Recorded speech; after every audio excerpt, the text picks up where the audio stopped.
여러분들을 주의 이름으로 환영합니다. 오늘 우리가 읽을 말씀은 마가복음 7장에 대해서 우리가 읽게 됩니다. 두 가지에 대해서 이야기합니다. 첫 번째는 바로 장로들의 전통에 대해서 기록하고 있고, 그리고 두 번째는 이방 여인의 믿음에 대해서 우리가 살펴볼 수 있는 기회가 있습니다. 특별히 우리가 마가복음 6장을 통해서 어떤 일들을 경험하게 되었습니까? 참으로 모든 필요를 채워주시는 예수 그리스도. 그러다 보니까 많은 사람들이 예수 그리스도를 따라오게 되었고요. 예수를 구원자라고 말하는 사람들이 참으로 많았습니다.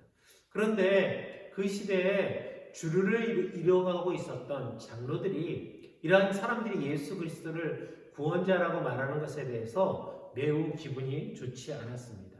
그래서 예수님께서 행위를 바라보면서 예수님께서 어떤 잘못을 하고 있는가 하고 항상 지켜보는 그런 사람들이 생겨나게 되었다는 것입니다.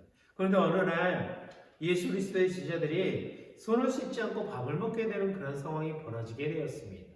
그런데 여기 성경에 보면 장로들의 전통에 보면 그것은 옳지 않은 행위다라고 그렇게 말하고 있습니다.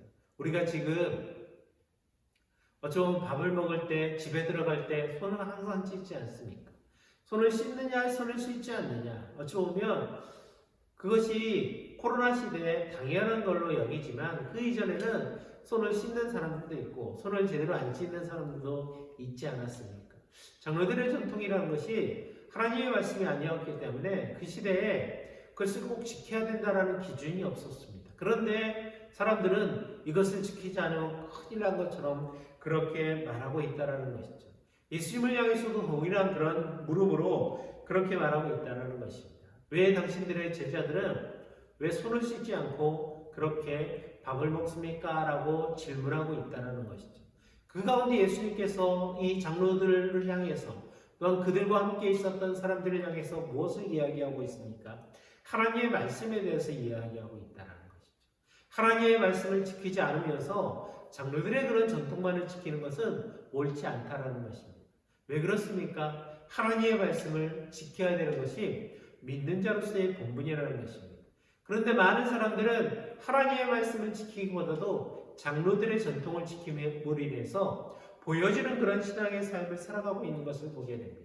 그런데 반대적으로 이방 여인을 말씀으로 이야기하면서 무엇을 이야기하고 있습니까? 예수님께서 이 이방 여인을 향해서 이방 여인의 딸이 아프게 되었습니다. 그러자 이방 여인은 우리 딸이 예수 그리스도만 만나게 되면 이제 깨끗하게 치유함을 받을 수 있겠다라는 생각을 하게 되었습니다. 그리고 예수님께서 찾아오게 되었고요. 예수님을 향해서 예수님, 저희 딸이 병들었는데 깨끗함을 받을 수 있도록 예수님께서 기도해 주세요 라고 그렇게 외치기 시작했습니다. 그런데 이 여인의 질문에 대해서 예수님은 반응을 하지 않는 것입니다. 그러자 예수님의 제자들이 그렇게 이야기합니다. 예수님, 저 여인이 이렇게 이야기하는데 어떻게 한 말씀이라도 해주시면 좋지 않을까요? 라고 그렇게 반응을 보입니다. 그런데 예수님께서는 계속적으로 한마디도 하지 않습니다. 그러면서 예수 그리스도께서 무엇을 이야기하고 있습니까? 자녀들을 먼저 배불리 먹여야 한다. 자녀들이 먹을 빵을 집어서 개들에게 던져주는 것이 옳지 않다라고 말합니다. 자녀들에게 줄 빵을 내가 먼저 개들에게 주는 것은 옳지 않다라고 그렇게 말씀하고 있다는 것입니다. 그러자 이 이방 여인은 어떻게 반응을 보이고 있습니까? 상 아래 있는 개들도 자녀들을 흘리는 부스러기는 얻어먹습니다 라고 말합니다.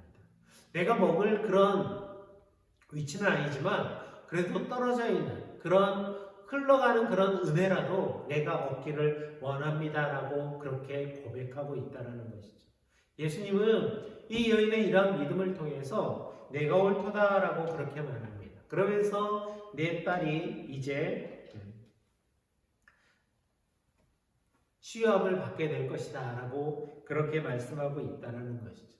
그것을 통해서 이 이방 여인의 딸이 이제 깨끗함을 받게 되었고 이 어린아이의 몸을 주관했던 귀신이 나가게 되었다라고 성경은 우리에게 말씀하고 있습니다.